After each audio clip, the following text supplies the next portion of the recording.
You know what? You know what? Cheers. You know what? Cheers.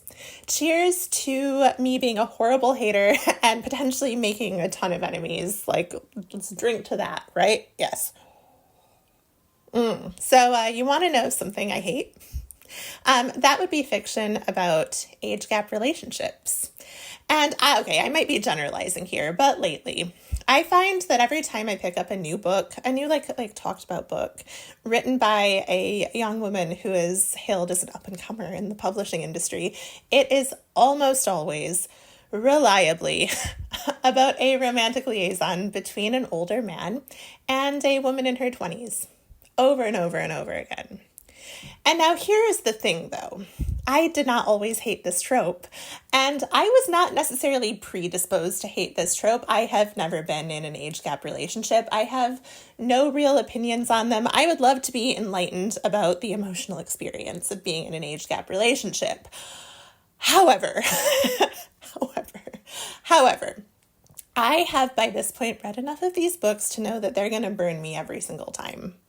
I will see them talked about as like the next big thing, the future direction of fiction, and then I read them and they're just like, okay, fine, whatever. Honestly, though, I'm probably being too harsh on the age gap relationship books because this is a problem I have with a lot of contemporary literary fiction, which, by the way, is the main genre I read and also the genre I write. So I build up expectations of a book based on reviews, author profiles, ashamed to say, but TikToks, only to finish it and find that, it wasn't bad, but ultimately it just leaves me feeling nothing.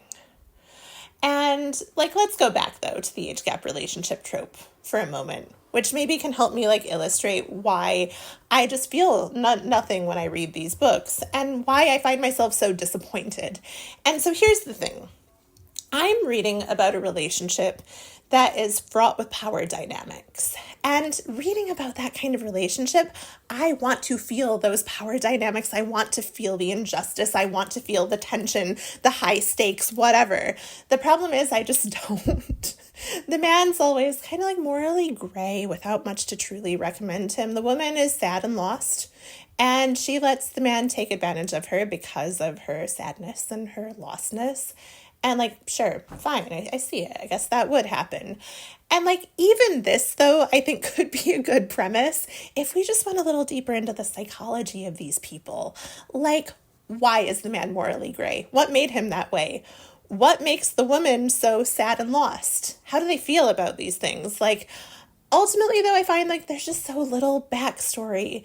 There's so little of the characters' innermost thoughts. There's so little of their motivations. We don't feel the stakes for them. It's just they're there, they're interacting. The prose is sometimes lovely, but what else do we have? What else do we have? We need more than that. What happens is the story just falls flat, emotionally flat. It leaves you feeling hey, yeah, well, you spent some time reading a book. You can add it to the list of books you've read in your life, but to what end? So, how did we get here? Well, in a nutshell, I'd say it's just the total capitalist takeover of literary publishing. But I'll break it down a little more. And so, essentially, there are 5 big publishers: HarperCollins, Penguin, Random House, Hachette, Macmillan, and Simon & Schuster. And they control 80% of the book market.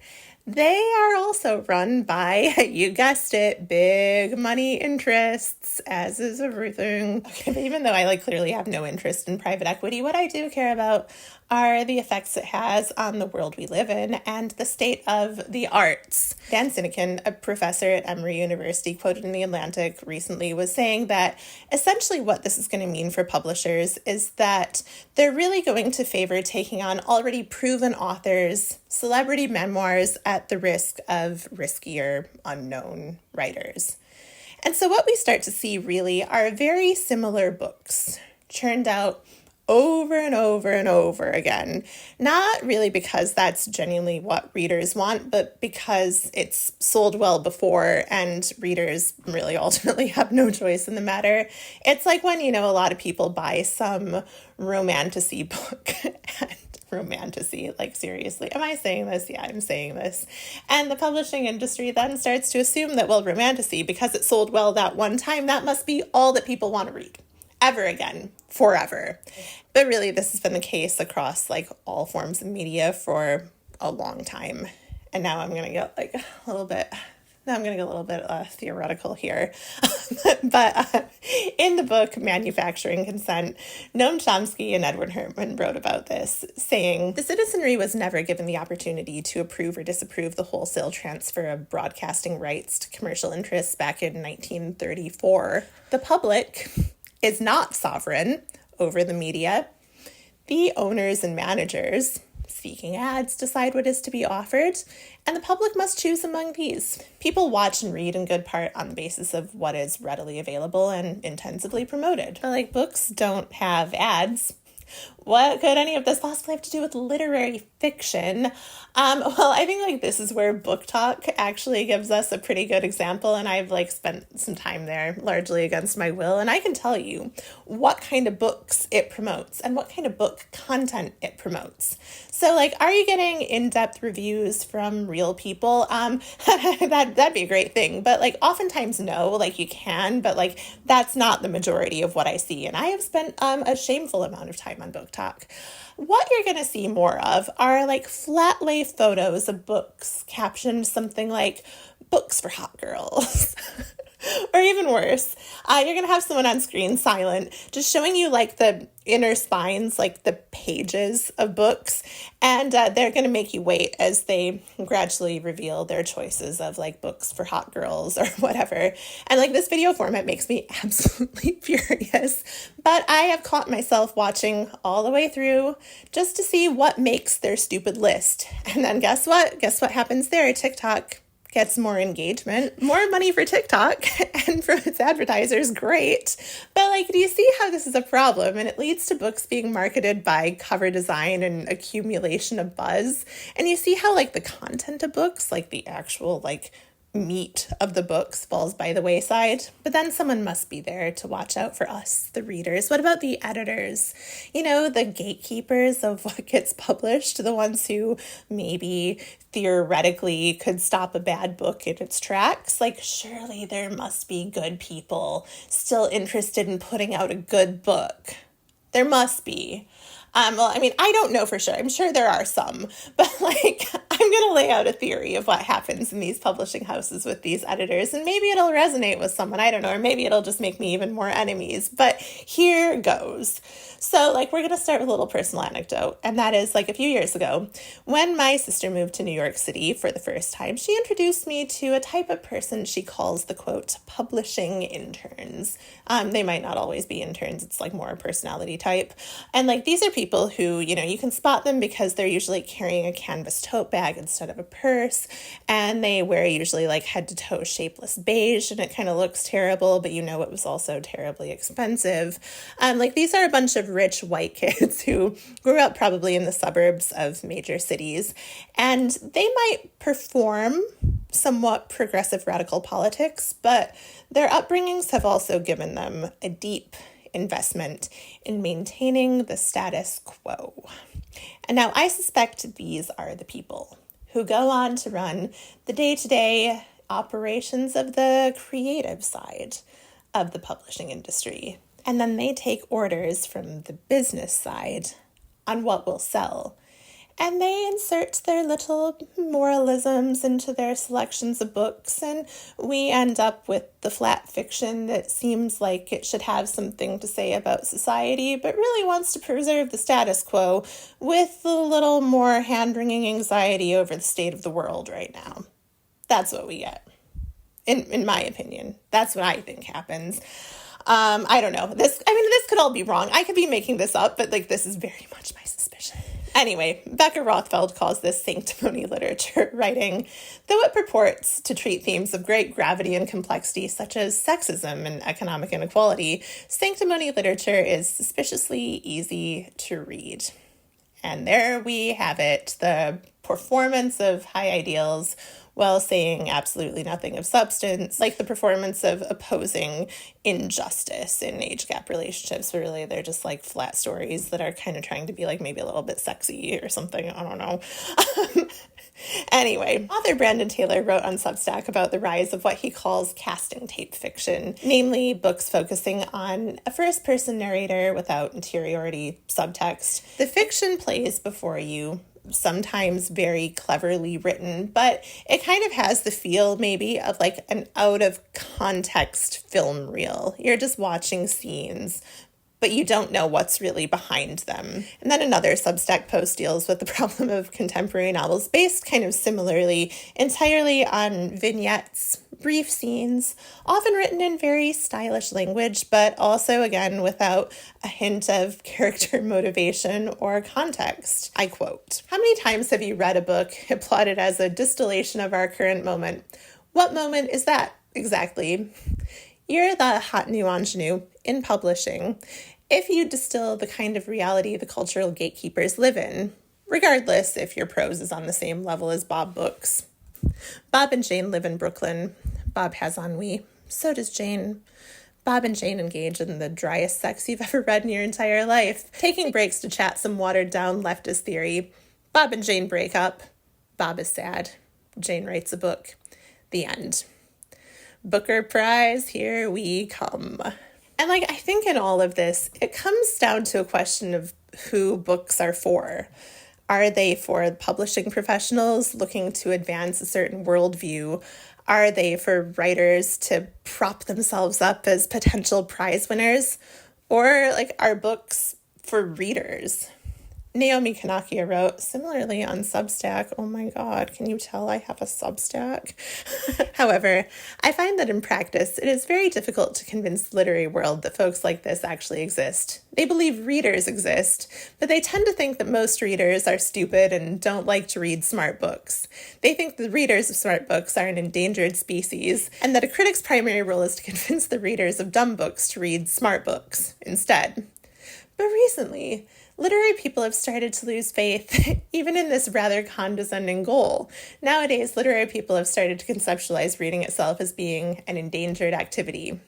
They believe that the general public's actual ability to read has somehow been diminished by the rise of smartphones. And then in this world, reading becomes something that you don't do for enjoyment, but for self-improvement. It's an activity to distinguish you from the masses. And this then goes back to the publishing interns who, for all that they profess a politics of purity, also tend to be, in my experience, obsessed with status. But then the thing about status, as in claiming superiority over another person, is that it breaks down the moment you consider another person's complexity.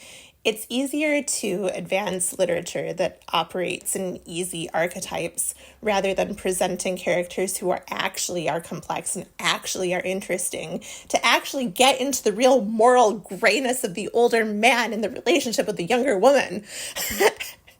And the age gap literature that annoys me so much is exactly this. The man is so bad. The woman is so good, but the bad man takes advantage of her. But why? Why? Why does the woman have no agency? Why can she not choose the way she operates in her own life? Why is she just basically taken advantage of by this man, but she doesn't act on anything for herself? Why does she have no control over what happens in her own life? Why do we keep writing this woman? I want to see women with agency in my books. When you write a work of fiction where the characters have no internal monologue, no backstory, and they simply experience the socio-political dilemmas of our day with no orientation to anything, you end up cheapening those very dilemmas you purport to care so much about. And if we're ever going to fix this problem, we need to get back to basics. Why do we read? Why do we write? And spoilers, it has nothing at all to do with status or winning literary prizes. Well, what is there to be done? This is the exciting part too, where I'm going to get to be a little sanctimonious. Wow, wow, wow. I can't wait. And so what have I been doing to overcome the problem of modern literary fiction, well, I've been returning to different eras in publishing, like namely like reading older stuff. And I found that's like a pretty good way to find deeper stories, more richly imagined characters, lack of obvious lazy sanctimony. And like honestly, I'll still read contemporary literary fiction too. Like I do sometimes find books that I like. It does still happen. It's just like I want to enjoy more of them, you know? I want to enjoy most of what I read. I mean, and hell, you know what? I'll still even hold out hope for an age gap relationship novel that really delves into the human condition. I think it can be done. Meanwhile, I just went ahead and started writing the type of book I wanted to read, where all of the relationships are among people of the same approximate age, though they are from a different class background. Oh my God. No. I mean, I'm kidding. Well, I'm not kidding. Like, that's true, but don't take me seriously. I mean, yeah, so jokes aside, I really have, though, spent a lot of time over the past year or so thinking through every detail of the characters' backgrounds, their motivations, their reasons for behaving in certain ways and interacting with others and the ways that they do. And, like, will it be good? I don't know. That remains to be seen. Hopefully it'll be good. But does it make me feel things? Yeah, it does actually make me feel things. And hopefully it would make readers feel things. And that would be like the greatest thing ever if readers would feel something when they read my novel. And this brings me back, though, to just why we read in general. And like, I'm going to confess, like, even though I'm like now like a big writer, like I didn't really get like well and properly into reading until I was like in my early teens. Like before that, reading was just something I did because you had to do it for school. But then I read A Tree Grows in Brooklyn, and there's this one scene early in the book where Francie, the main character, goes and sits by herself out on her fire escape. And even though I was reading this passage from a house in Michigan, and I had never sat on a fire escape in my life, I knew in that moment exactly how Francie felt. And the ability of the author to create that feeling in me, oh my God, it bowled me right over. And from then on, I was like into reading. I was always chasing that emotional experience, that feeling of connection. Like we read for that moment when we think, I know this exact feeling, or I never knew someone else had that thought before. I think we read for connection with others, to imagine other worlds, to see things from new perspectives.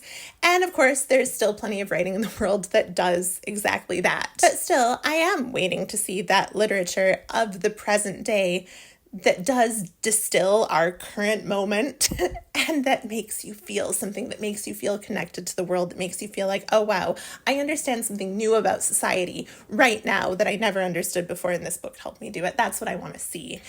And then I am left with the scary and uncomfortable thought that what if everything that's popular today is popular for a reason? What if I'm the one missing the point? What if there is feeling in it that I just haven't understood? What does that mean about me? Did I get it all wrong? Am I the odd one out? Am I unrelatable? Will everyone hate my book?